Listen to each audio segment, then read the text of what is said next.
বন্ধু তোর একটা কথা বলা আমার খুব জরুরি। কালকে রাত্রে আমার ফেক আইডিটা আছে না, ওইটা দিয়ে তোর গার্লফ্রেন্ডের মেসেজ দিছিলাম।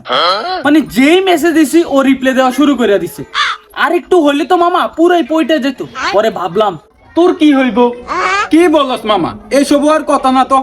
আর মিথ্যা কথা বলিস না তো ফাও। আর তোর কি মনে হয় আমি তোর গার্লফ্রেন্ডের নামে এখানে মিথ্যা কথা বলতে আসছি? হ্যাঁ, মিথ্যা কথা বলতেছস। আর আমারও জানা আছে তোর গার্লফ্রেন্ড কতটা লয়াল।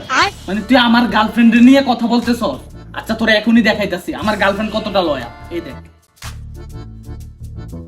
এখনই মেসেজ দিতাছি ওরে।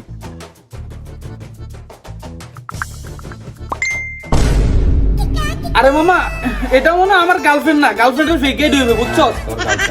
মানে ওতে এমন রিপ্লাই দেওয়ার কথা না মামা, ওর নামে কেউ ফেক আইডি করছে, বুঝছো?